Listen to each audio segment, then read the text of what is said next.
Well, I thought what better way to start the next video than to show you the Aquila, what it's like now I've done it.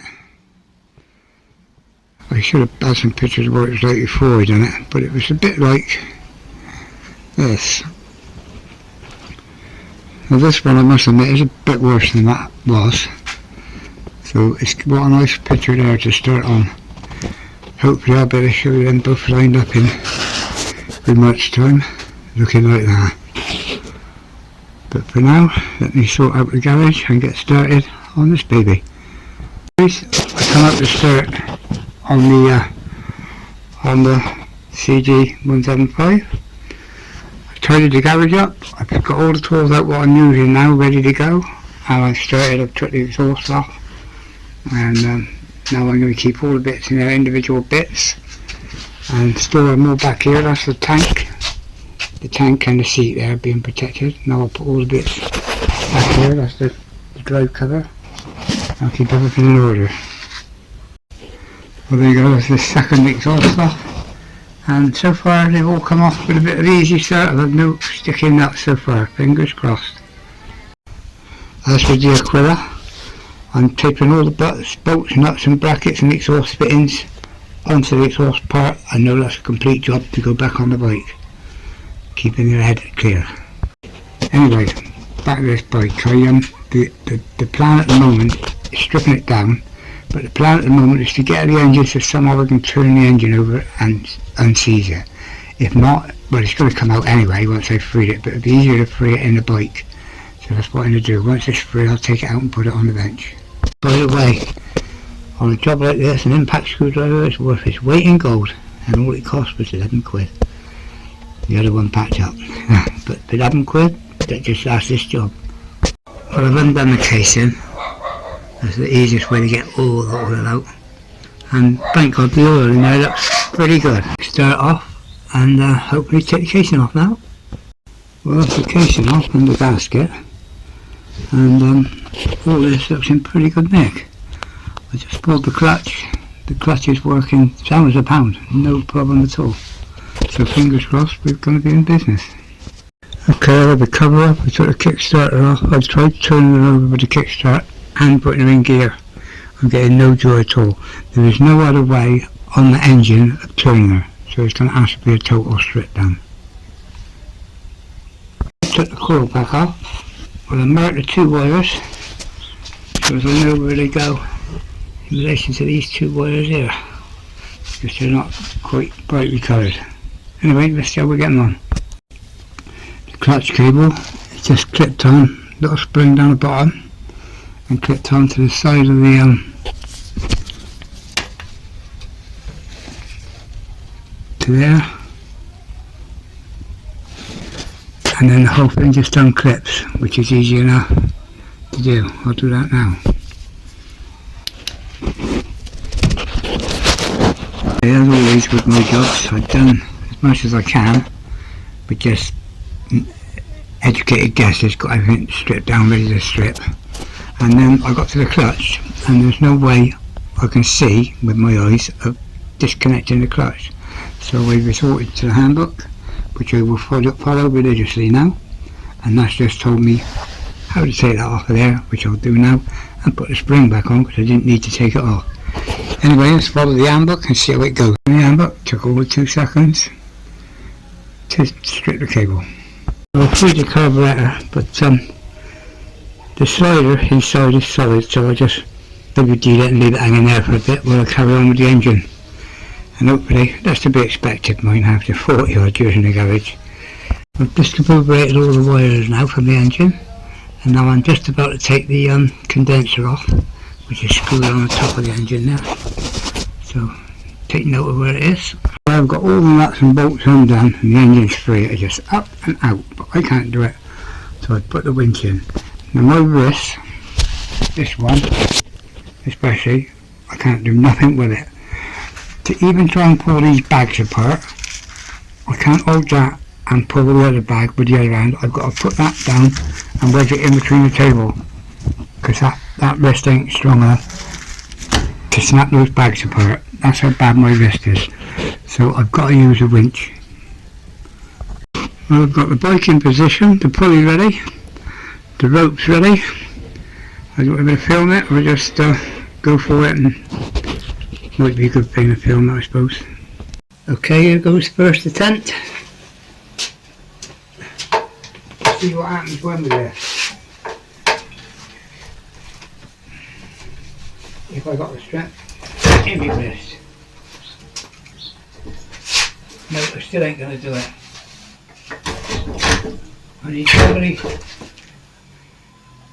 to lift out as I'm up with it. Do one more try.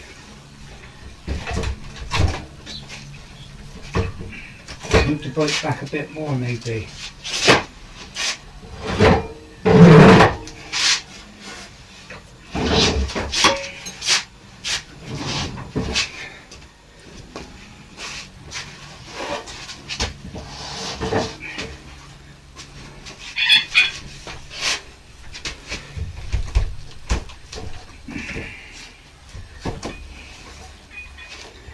No, I'm going to have to get help. I have to get help. I just moved the frame, the bike, by hand, and it seems to be in a better position now. I think if I lift it now, I might be able to drag it out on my own. I'm getting a little what's left in the recess, but not a problem. If that lifts it now and keeps it over this way,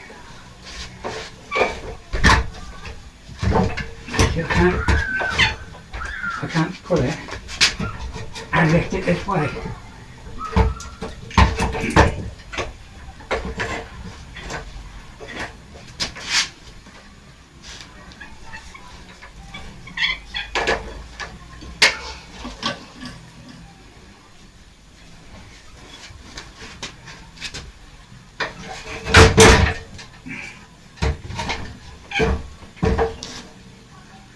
So I'm going to have to lift it.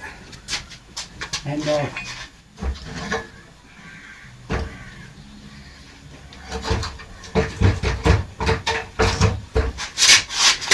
it's catching on something here, pedal.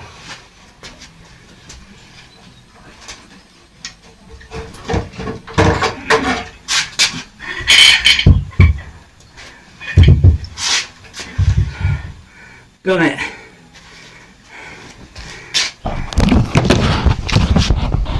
Done it. Well, I got it out.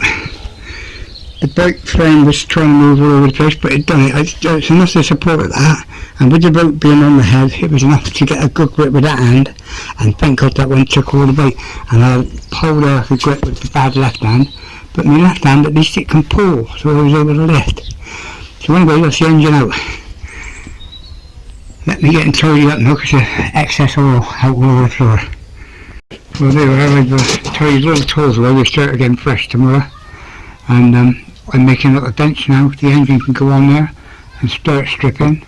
And in the meantime, I can carry on stripping this. And then any bits I've got to get for that, I can wait on them and do this in the meantime. So anyway, it's tea time now. Let's go and have my tea. Let's have my tea. And I was going to do a bit more work, but I'm going to knock on everything right. I've got the bench made. That's the engine can go on there. And in the meantime I can carry on stripping that down.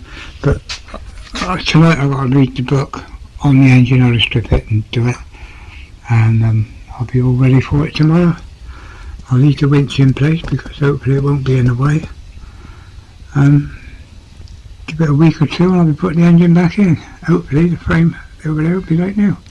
Tomorrow I'll take the mud guards off and the rest of it and see if we'll get it all looking nice. Anyway, for now, no lights. After a night of reading the manual and concentrating and thinking, I come out this morning. The only way I could turn this engine was by the extractor here on the end. So I got the chain, the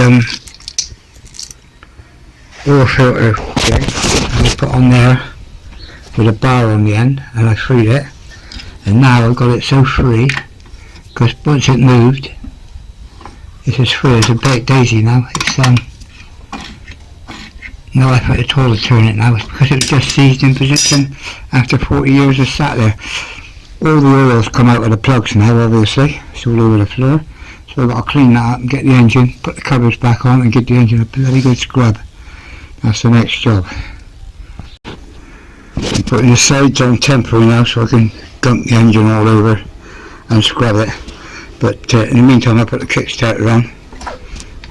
And she's turned over. Beautiful on the kickstarter. As if she'd been like it. As if she was never seized. Okay, I plugged up all the holes in there, and she's a right state as you can see. But I've started now wetting all over with the big brush and then scraping every little crack and cranny with this little brush. So this now is going to take me hours, so I won't film no more until it's finished. I mean, just gunking and rubbing and sanding. If you like tedium, you'll like this job. This is just rub this brush over every surface, getting in between all the fins. You can see those ones are coming up compared to these here. Those ones are coming up nice. It's hard work, well, it's not hard work, it's just tedious, but I love it. There isn't a spot of grease on that engine now. By the time it's cleaned up, washed off now with soap and water and painted, it'd be like new. Well, the engine's been gunked, oil brushed and sanded, washed down with soap and water and sprayed all over the nice hose pipe. I'm waiting for Tony to come give me a hand now to get her on the bench. I just can't do it, and the winch won't lift her up that high to go on the bench. But the bike I've got a stand for her now, so she's on the stand, and I can take the wheels off and everything off, literally. So get on with that tomorrow, whenever. Now I took off all what I need to clean the frame, then I can do the rest, get the wheels off and everything inside. I just got to get the grease off the frame, so as I haven't got grease to play with all the time. So fingers crossed. Well, she's been done all over with gunk. There's only greasy bit, that was that down there where I'm spraying now. But she's been done all over with gunk. And then she was done all over with really soapy water to get the gunk off. And now I'm getting a jet of water on her to get all the dust. So when I'm in the garage with her working, all I've got is dust to contend with, no grease. I don't want to get greasy and dirty every time I come out to work on it. So she's looking better just for a slip down and a bloody bit of water putting on her. I don't know what she look like when she's been painted. Well, there she is now, all washed down. I let her dry now before I put her back in the garage. After being in the garage in the barn for 45 years, when they got her out, they couldn't find the key. So the lock that locks the steering, they damaged it, they broke it, so as they could steer it. So I'll grind that off because I won't want a steering lock on it anyway.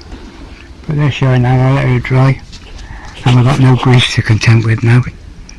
And when the frame's wet, it gives you some idea of what it's going to look like when it's painted and done like new again. Even the walls are looking better. So fingers crossed. Well, Tony came on this morning and want me to lift the engine onto the bench. But I thought, well, I've had enough of the engine. I know she's ready to go in, so it's the last job. I don't need to sit around here all done up being dusty covered. So anyway, I'm waiting for her to drip dry. She can come in and go up against the back there. And I'm having the bench here by the door, and I'm going to start grinding some of the paint bits down just for something to do, spread the monotony of the job. Okay, so I've got the front mouth guard. I'm going to de-rust it and clean it and get it ready for painting. So that'll break the monotony for today. Well, I had a little split in the mud guard, so I just had to get the welder out and weld that up. I'll grind that back in a minute when it gets cold. Well, there's the weld. Only thing, there's a little bit there needs filling in, but it is welded. So anyway, get the inside of the thing brush treated now. Okay, that's the inside of the two mud guards and the two chin guard halves, and they're rust treated, ready for internal spraying.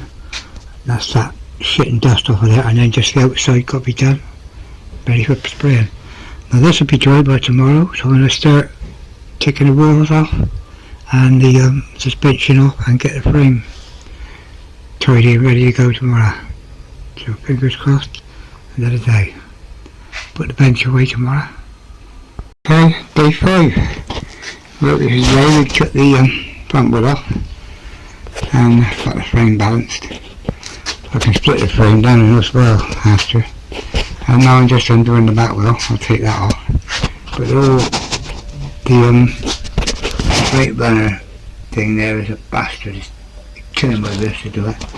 Anyway, I'll get it off in a minute, and then I'll split the back T-bar off.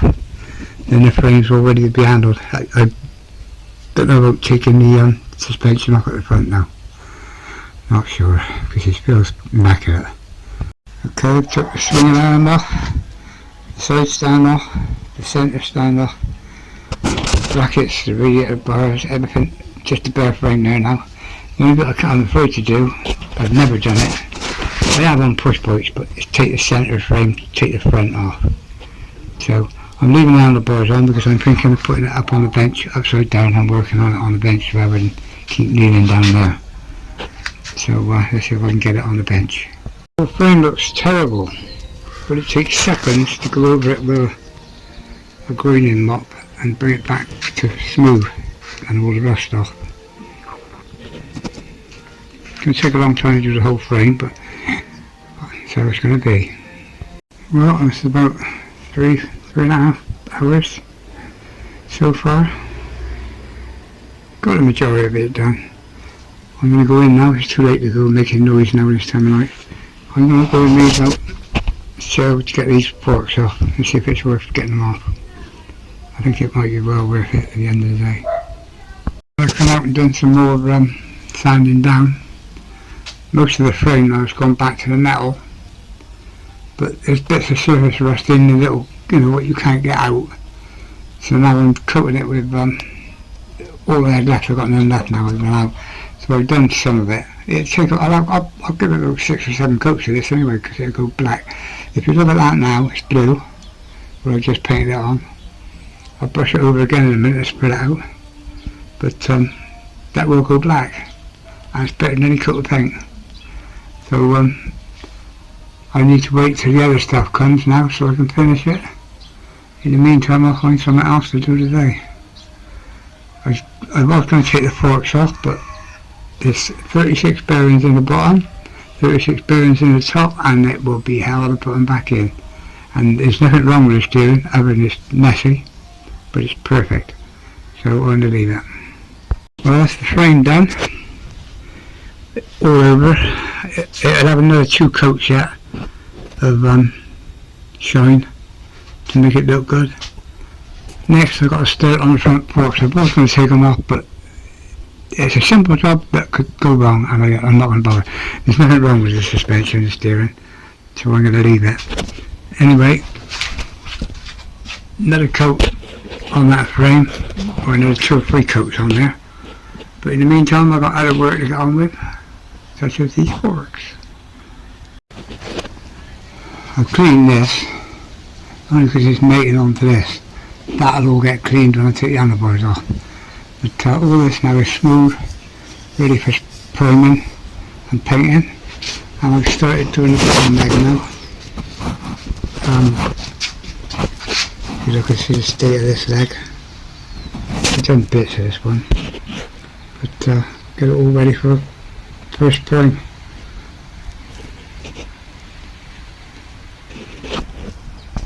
Okay, that's the forks treated for rust, and the headlight comes in. So I can't get the headlight off because the bolts are secured on the back, but I've cleaned everything that needs to be cleaned, and as long as I can get the bulb out of there. So the forks are all ready for priming, and the frame's all ready for priming. So we're on the winner now. That's the front forks and headlights primed up. The bottom part, that'd be chrome, and that'd be semi-chrome, but it all got to be done in primer to start. So that's it. So let that dry now and then I'm going to paint the frame. But that needs 10 minutes to dry. There's the front parts ready for painting, and the frame is now being glossed. So that can go and hang up in the back of the garage now while I get the bits, the wishbone and all the bits for the frame, battery rack and everything done. That'd be nice easy work on the bench. So make life easy. But for now, that'll do for one to show you how I'm coming on.